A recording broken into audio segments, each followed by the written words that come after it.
Sales tax के खिलाफ ताजरों की मुल्कीर हड़ताल। तजारती मराकज, बाजार, मार्केटें बंद। ताजरों की जानिब से ताजर दो स्कीम और होल्डिंग टैक्स खत्म करने का मुतालबा।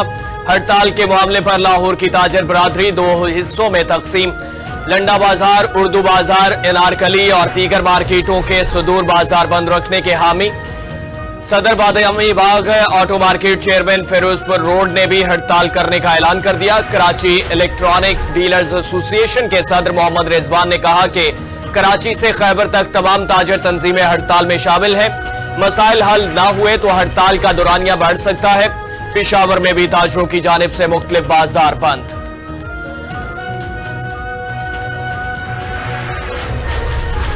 जमात-ए इस्लामी कराची की आज हड़ताल का ऐलान। हाफिज नईम और रहमान कहते हैं चित्राल से कराची तक कामयाब हड़ताल होगी।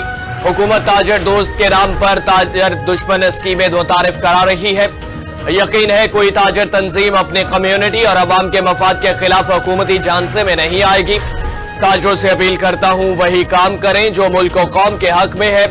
अवाम हुक्मरानों के मुफ्त बिजली और अयाशियों के खर्चे मजीद उठाने को तैयार नहीं। ताजर टैक्स देने को तैयार हैं लेकिन मार्केटों की बुनियाद पर टैक्सों का तयन इन्हें मंजूर नहीं। हुकूमत को मजबूर करेंगे और इसे पीछे हटना पड़ेगा। आज ही ताजरों से मुशावरत के बाद आइंदा का लाहेअमल तय किया जाएगा।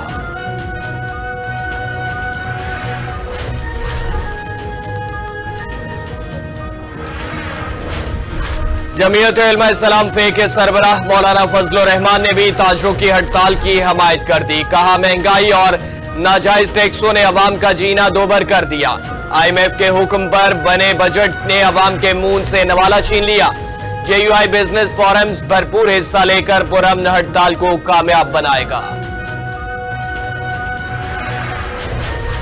ऑयल टैंकर एसोसिएशन का भी जमात इस्लामी की हड़ताल की भरपूर हमायत करने का ऐलान। All Pakistan oil tankers association के चेयरमैन मीर शम्स शाहवानी ने कहा ऑयल टैंकर से वाबस्ता तमाम दोस्तों से अपील करते हैं कि आज ट्रांसपोर्ट मुकम्मल बंद रखें। यह हड़ताल भारी भरकम टैक्सेस और बिजली जालिमाना बिलों के खिलाफ है। यह किसी फर्द वाहिद का मसला नहीं बल्कि इससे हर पाकिस्तानी मुतासिर है। यही वजह है कि हर फर्द अपनी वसात के मुताबिक इस हड़ताल को कामयाब बनाए ताकि महंगाई से दो चार अवाम की हुकूमती सतह पर दादरसी हो सके।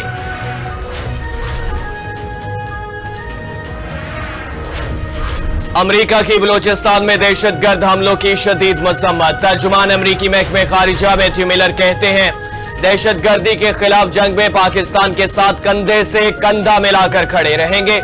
दहशतगर्द हमलों में सिक्योरिटी एहलकारों और शहरियों को निशाना बनाया गया।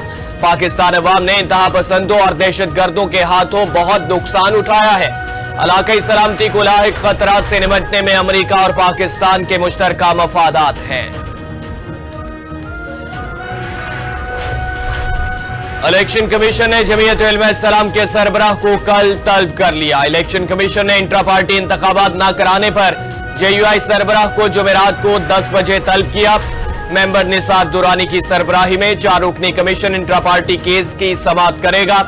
इलेक्शन कमीशन के मुताबिक जमीयत-उल-इस्लाम ने इंट्रा पार्टी इलेक्शन मुकम्मल नहीं किए और ना सर्टिफिकेट जमा करवाए। JUI के रहनुमा कामरान मुर्तजा ने कहा कि इलेक्शन कमीशन में JUI के वकला का पैनल पेश होगा। हमारा निजाम आइन के मुताबिक नहीं होगा, मुल्क तरक्की नहीं कर। मेरा सवाल ये है कि अगर क्या आज सबसे बड़ा मसला पाकिस्तान का जजों की उम्र बढ़ाना है, अगर ये है तो इस पर बात कर लें। क्या कोई असेंबली के अंदर ये बात भी हुई है कि जो आज बलूचिस्तान में जो दहशतगर्दी है का मुकाबला हम कैसे करेंगे? सियासी इस्तेहकाम नहीं होगा तो बलूचिस्तान जैसे वाकयात नहीं रुकेंगे। सरबराह अवाम पाकिस्तान पार्टी शाहिद खाका नवासी कहते हैं सियासी अदम इस्तेहकाम और इंतशार फैलाने की कोशिश की जा रही है। आज हर शख्स मुआशी मसाइल से दो चार है। इस वक्त इत्तेफाक और इत्तेहाद की बहुत जरूरत है। सियासी जमातें बैठकर मसाइल का हल ढूंढें। तमाम मसाइल का हल सियासी इस्तेहकाम से ही मुमकिन होगा। ये ऐसे इलाकात होंगे कि पाकिस्तान की सियासी तारीख का दायरा तब्दील करेंगे। आप 8 सितंबर को कौम सुने और देखें कि जो लोग पाकिस्तान तहरीक इंसाफ को ताने दे रहे हैं बुज़दिले के, वो ये सुन ले कान खोल के कि हम अब ऐसी तारीख रकम करने जा रहे हैं कि उनको छठी का दूध याद दिला देंगे, जिन्होंने हमारे साथ गुज़िश्ता 2 सालों में जो रवैया रवा रखा है। अब शेर अफजल मरवत का 8 सितंबर जलसे में 3 लाख से 4 लाख लोगों की शिरकत का दावा। मीडिया से गुफ्तगू में कहा, बानी पीटीआई ने वाज़ेह पैगाम दिया कि किसी के साथ कोई डील नहीं होगी। हुकूमत की तरफ से हटदर्मी का मुजाहरा किया रखा जा रहा है तो बांग्लादेश से भी बदतर हालात हो जाएंगे। 25 करोड़ अवाम जाली बैंडिट वाली हुकूमत से तंग आ चुके।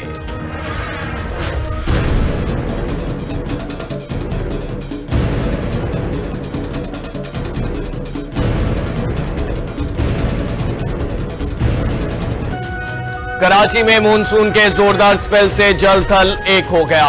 ओल्ड सिटी एरिया, टावर और MA Jinnah road, Saddar, Gurumandir, Gulistan Jauhar, jail Chowrangi, Liaquatabad, Karimabad, Safora, north Karachi, Nazimabad के मुख्तलिफ इलाकों में मूसलाधार बारिश ने रंग जमा दिया।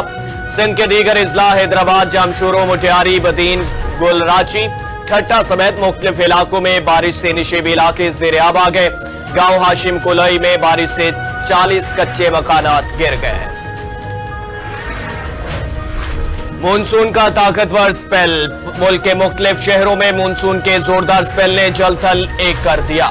मूसलाधार बारिश से मुख्तलिफ शहरों में निशेबी इलाके ज़ेर-ए-आब आ गए। रात गए लाहौर के मुख्तलिफ इलाकों में कहीं हल्की तो कहीं तेज बारिश से शहर का मौसम खुशगवार हो गया। एबेट रोड, शिमला पहाड़ी, कुर्तबा चौक, इशरा, फिरोजपुर रोड, चुंगी अमर सदू, काहना, गजुमता और एतराफ में बादल बरसे। केनाल रोड, ठोकर न्याज बेग, जौहर टाउन, गार्डन टाउन, टाउनशिप, पिंडी स्टाप और गिरदोनवाह में भी बारिश से गर्मी का जोर टूट चुका।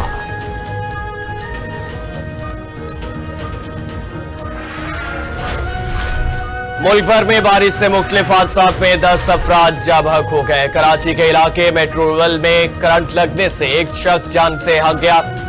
बर्डशाह में बारिश के दौरान घर की छत गिरने से खातून जाँ बहक और 2 बच्चे जख्मी। पंजाब में बारिशों के बायस मुख्तलिफ हादसात में 4 अफराद जाँ बहक और 9 जख्मी हुए। खैबर पख्तूनख्वा और बलूचिस्तान के मुख्तलिफ इलाकों में भी मूसलाधार बारिशों का सिलसिला जारी। नदी नाले बिफर पड़े। बलूचिस्तान के जिला पंजगोर में बरसाती नाले में 4 बच्चे डूबकर जाँ बहक हो गए।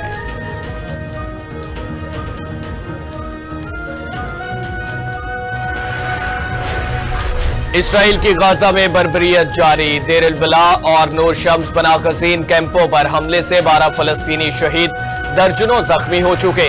गाजा में शोहदा की तादाद 40,000 से तजावुज कर गई। 93,500 अफराद जख्मी हुए। हिजबुल्लाह के इसराइल पर रॉकेट हमले।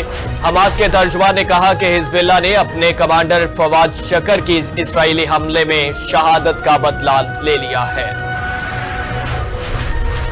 ईरान के लिए हमारा पैगाम है कि वो इसराइल पर हमला न करे। ईरान हमले की सूरत में अमेरिका इसराइल के दिफा का पाबंद रहेगा। व्हाइट हाउस में कौमी सलामती काउंसिल के तर्जमान जॉन कर्बी ने कहा कि हमले के इम्कान के हवाले से कोई पेशगोई करना मुश्किल है, ताहम व्हाइट हाउस ईरान के मौकिफ को संजीदगी से ले रहा है। हम समझते हैं कि वो अभी तक अच्छी पोजीशन में है और अगर उन्होंने इरादा कर लिया तो वो हमला करने के लिए तैयार है। इसी वजह से हमने खित्ते में अपनी अफवाज में इजाफा कर दिया है। ईरान के लिए हमारा पैगाम यकसा था और यकसा रहेगा।